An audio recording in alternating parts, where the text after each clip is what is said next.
1 июль Россия Конституцияның төзәтмәләре индерү буенча тавыш бирү көне. Һаумыгыз эфирда интервью тапшыруы студияла Гөлсүмә Яштанова.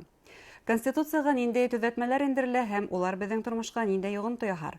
Был турыда Башкортстандың дәүләт йылышы корылтай депутаты Гөлнур Кулхарова һөйләшәбез. Гөлнур Гөлнурна һаумыгыз.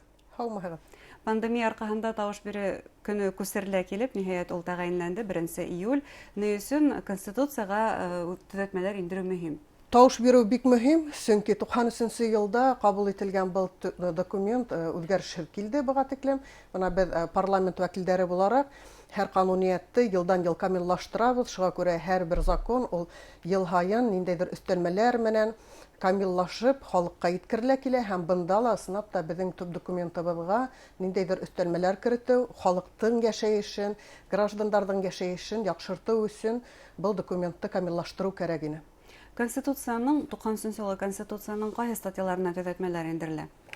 Күпме улар гомумән төзәтмәләр? Гомумән 9 өлештән торган Конституцияның 1, 2 һәм 9 өлештәре үзгәрешһез кала. Чөнки ул төп безнең яшәешебезнең канунияте 3, 4, 5, 6, 7 һәм 8 бүлектәренә өстәлмәләр кертелә. Әйткәндәй, халыктан был өстәлмәләр буенча һорау алу узгарылды һәм шулай ук граждандар институты буларак иҗтимагый сәяси оешмаларда, җәмәгать оешмаларында Конституцияга өстәлмәләр кертү буенча 500-дән ашу үзләренең тәкъдимен кертте. Шуныһы кызык, 93 елгы Конституцияла яшьтәр сәясәте буенча айрым пункт булмаган бакһаң.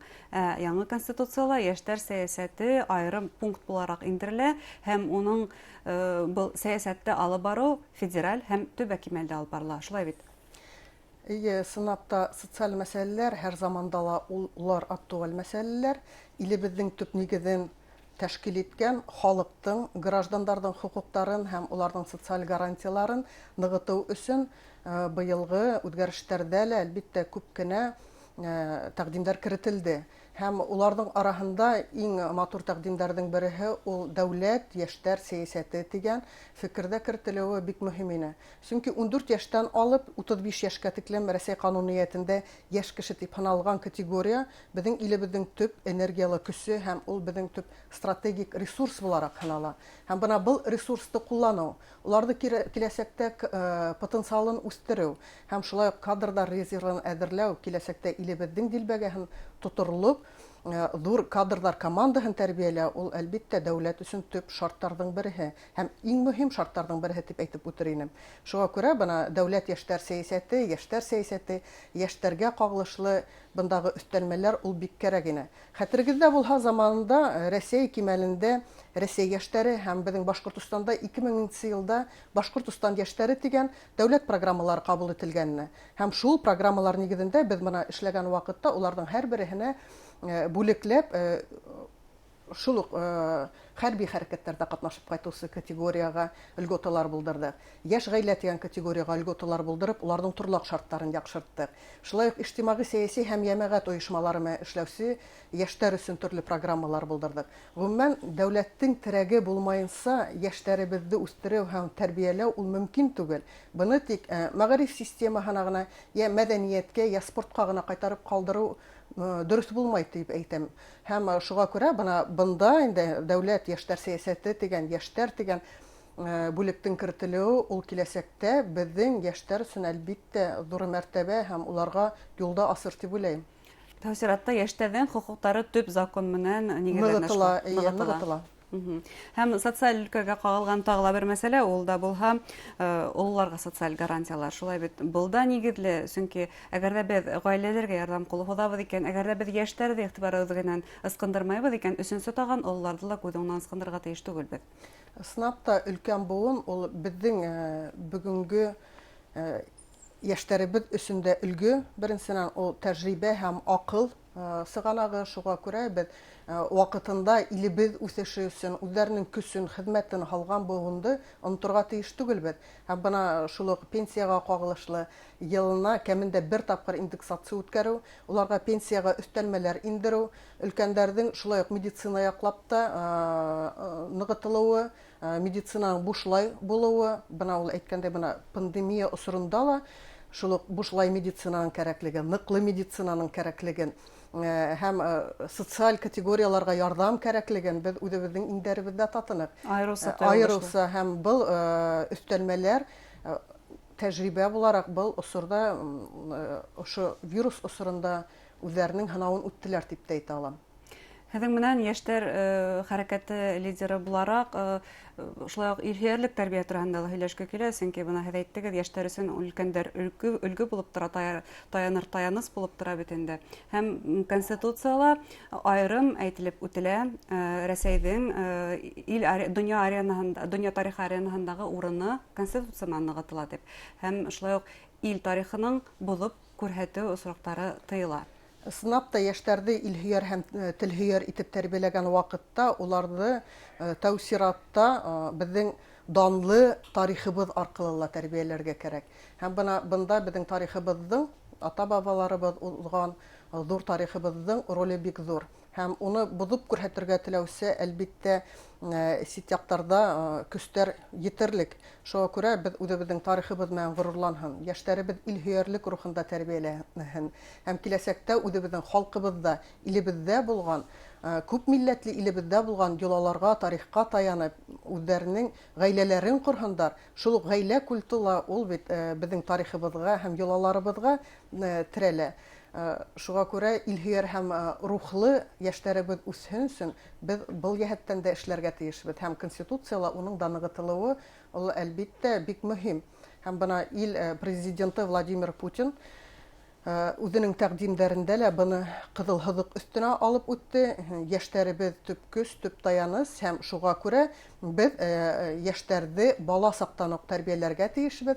Һәм дәүләтебеҙ күп балалы ғаиләләргә, балаларға, уҡыусыларға шулай уҡ үҫешер һәм уҡыу өсөн дә гарантиялар булдырырға тейеш дип быны төп документыбыҙға кертте.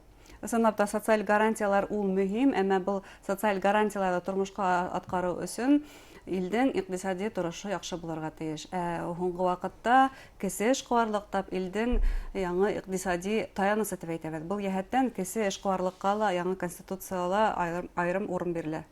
Эйе, ысынлап та ил алға китһен өсөн тәү сиратта беҙҙең халҡыбыҙҙың, илдә йәшәгән граждандарҙың иҡтисади ныҡлы нигеҙен булдырырға кәрәк. Бының өсөн әлбиттә мәшғүллек булдырыу, хеҙмәт кешеһенең абруйын, баһаһын күтәреү һәм шулай уҡ сәнәғәттең, бизнестың, эшҡыуарлыҡтың үҫеүен дә ул дәүләт кимәлендә ниндәйҙер гарантиялар менән нығытырға кәрәк. Быға тиклем бизнес өлкәһендә, эшҡыуарлыҡ өлкәһендә эшләүселәргә ҡараш икенсе төрлө булды.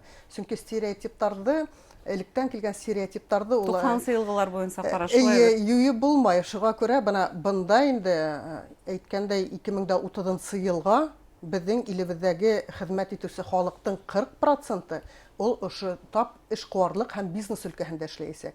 Шуға күрә беҙ бында тик дәүләт кенә мәшғүллекте булдыра алмай, үҙ аллы эшләгән эшҡыуарҙар да, бизнес өлкәһендәге етәкселәр дә халыҡҡа хеҙмәт урындары булдырһын өсөн, эш урындары булдырһын өсөн беҙ уларға ла ярҙам итергә тейешбеҙ. Шундыҡтан Конституцияға уларҙың да хоҡуҡи гарантиялары кереүе бик ваҡытлы тип һанайбыҙ. Һәм бында инде хеҙмәт кешеһенең баһаһын арттырыу, ғөмүмән алғанда эш кешеһенең хеҙмәт хаҡы минималь йәшәйеш кимәленән түбән булырға тейеш түгел. Һәм бына шунлыҡтан инде әлбиттә яңы өҫтәлмәләр ҙә был яҡтан ҡағыла. Тимәк, хеҙмәт кешеһе лә, эш кешеһе лә дәүләт тарафынан уларҙың хеҙмәте гарантияларын тәьяклабыҙ. Дәүләт хеҙмәтендә эшләгәндәрҙең уларға килгән талаптар буйынса, был талаптар ҡәтғи тип иҫәпләйһегеҙме? Сөнки яңы талаптар ҡуйыла уларға, уларҙың гражданлығы буйынса ла. Эйе, сынапта дәүләт хеҙмәткәрҙәренә ҡуйылған талаптар ул беренсенән шул уҡ дәүләт хеҙмәтендә эшләгән кеше, депутаттар һәм хоҡуҡ органдарында эшләгән кешеләрҙең параллель рәүештә башҡа ил граждандары булыуы мөмкин түгел дигән үҙгәреш кертелә. Һәм был ысынлап та заман талабы. Беренсенән, әгәр ҙә кеше дәүләт хеҙмәтендә эшләй икән, ул тәү сиратта илебеҙҙең патриоты булырға тейеш. Ике илгә йәшәгән кешенең беҙҙең тыуған илебеҙҙең патриоты булыуы әлбиттә шикле. Шуға күрә бында инде мотлаҡ җитәкчелек урында эшләгән, дәүләт хезмәтендә эшләгәндәргә Россия гражданлыгы булу һәм был шулай ук югары кимәлдә эшләүчеләргә лә кагыла һәм төп киләчәктәге безнең Россиянең дилбәгәһен тутырдай дәүләт хезмәткәрләре шул ук хөкүмәткә кагылышлы, федерациягә кагылышлы һәм хукук органнарына кагылышлы урыннарда әлбиттә киләчәктә куеласак безнең кадрдар, улар дәүләт думаһы аша үтеп тәкъдим ителәсәге әлбиттә ул яңалык. Һәм был инде киләчәктә дәүләт думаһының, әйткәндә депутаттарның вәкаләтләре карата ныклы ышаныс һәм уларга карата бик җитди талаптар күрһәтеләсәген күрһәтә һәм бына был яһәттән инде был бәлки дөрестер дә, чөнки депутаттарны халык хайлай, улар халык вәкиле буларак халыктың ихтыяҗын канәгатьләндерерлек һәм халыктың хукукларын, шулай ук мәнфәгатен якларлык җитәкчеләрне тәгаенләүе, уларга тавыш бирүе, ул безнең киләчәк өчен бик мөһим. Ул урынлы дип әйтәйек, был талаптар. Урынлы һәм бында инде тик өстә генә түгел, ниндәйдер